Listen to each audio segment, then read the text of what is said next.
जय हिंद दोस्तों, स्वागत है आप सभी का आपके अपनी यूट्यूब चैनल पर।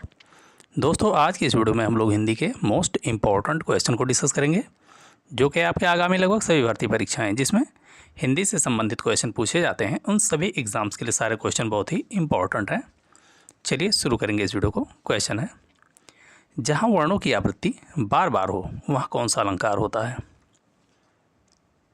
वहाँ ऑप्शन डी राइट हो जाएगा, अनुप्रास अलंकार होता है।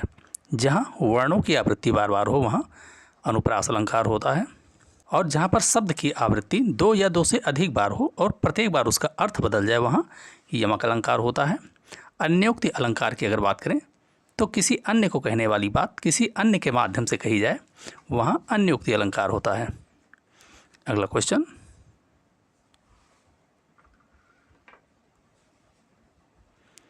निम्नलिखित में से कौन सा समुद्र का पर्यायवाची शब्द है? इनमें से कौन सा समुद्र का पर्यायवाची है? तो वो उदधि हो जाएगा, ऑप्शन बी राइट हो जाएगा। बात करें निर्जर की तो ये देवता का पर्यायवाची है। जुन्हाई ये चांदनी का पर्यायवाची है। अगला क्वेश्चन, सफ़ेद घोड़ा तेज दौड़ता है, इस वाक्य में क्रिया विशेषण है, यानी कि इस वाक्य में कौन सा ऐसा शब्द है जो क्रिया विशेषण है? तो ऑप्शन सी राइट हो जाएगा, तेज। क्रिया विशेषण किसे कहते हैं? जो क्रिया की विशेषता बताता है उसे क्रिया विशेषण कहते हैं। क्रिया की अगर बात करेंगे तो यहाँ दौड़ना जो है वो क्रिया शब्द है, और इसकी विशेषता क्या है कि ये तेज दौड़ता है। तेज क्या है? ये विशेषता बता रहा है दौड़ने की, तो ये क्रिया विशेषण शब्द हो जाएगा, इसलिए ऑप्शन सी राइट हो जाएगा। अगर विशेषण की बात करेंगे तो यहाँ पर सफ़ेद ये विशेषण शब्द हो जाएगा। अगला क्वेश्चन,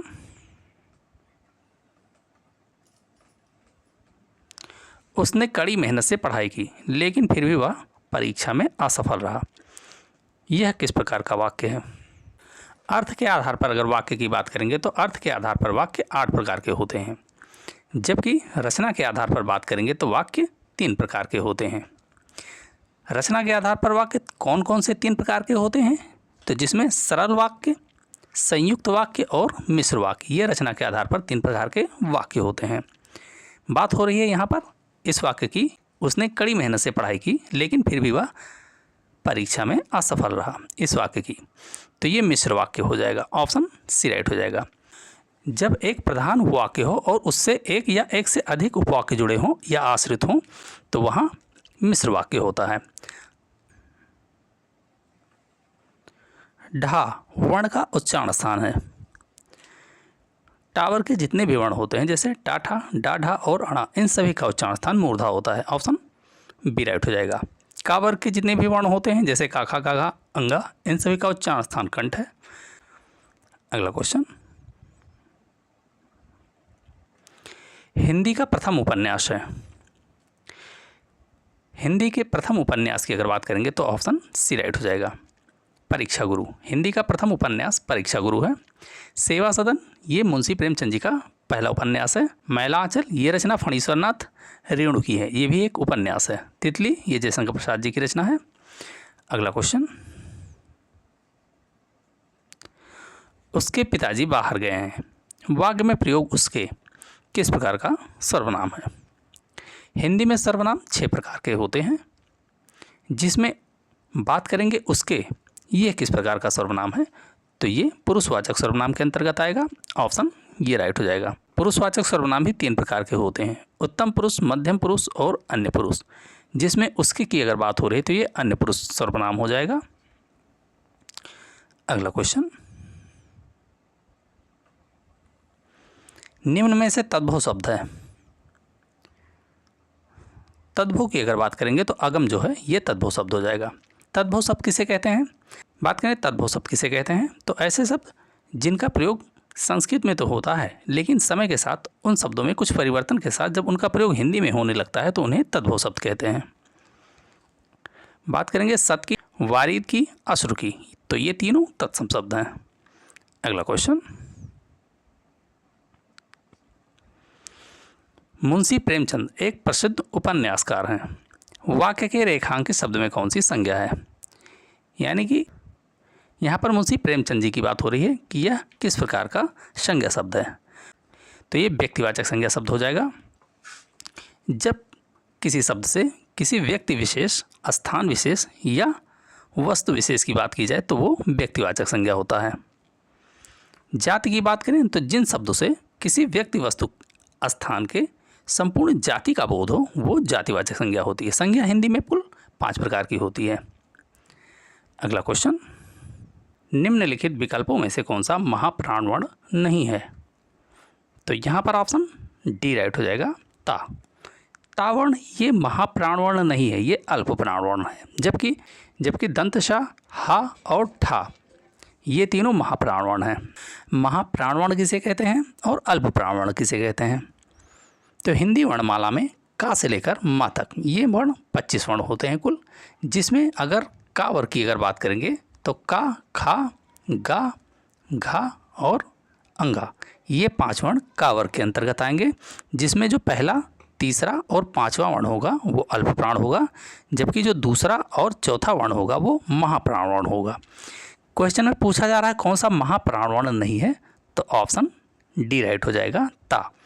और इसी प्रकार पाँचों वर्ग के कुल 5 वर्ग होते हैं 25 वर्णों में, तो प्रत्येक वर्ग के पहले, तीसरे, 5वें वर्ण होंगे वो सभी अल्प प्राण वर्ण होंगे, जबकि दूसरे और चौथे वर्ण जो होंगे वो महाप्राण वर्ण होंगे। इसमें पूछा जा रहा है इस प्रश्न में कि कौन सा महाप्राण वर्ण नहीं है, तो ये ता ये पहला वर्ण होगा। जैसे ता, था, दा, धा, ना, इस प्रकार ता वर्ग होगा, जिसमें ता ये पहला वर्ण है, तो यही महाप्राण वर्ण नहीं है, ये अल्प प्राण वर्ण है। जिसके साथ साथ सा और हा की अगर बात करें तो ये भी उसमें व्यंजन वर्ण के अंतर्गत आते हैं और ये भी महाप्राण वर्ण है। अगला क्वेश्चन, प्रेम सागर शब्द में कौन सा समास है? प्रेम सागर शब्द में समास की अगर बात करेंगे तो ये संबंध तत्पुरुष समास हो जाएगा, ऑप्शन सी राइट हो जाएगा। प्रेम सागर का अगर समास विग्रह करेंगे तो प्रेम का सागर, इस प्रकार इसका समास विग्रह होगा, जिसका समास करने पर का लोप हो जाएगा, और का ये संबंध कारक विभक्ति चिन्ह है, इसलिए ये संबंध तत्पुरुष हो जाएगा। तत्पुरुष समास भी 6 प्रकार के होते हैं। अगला क्वेश्चन,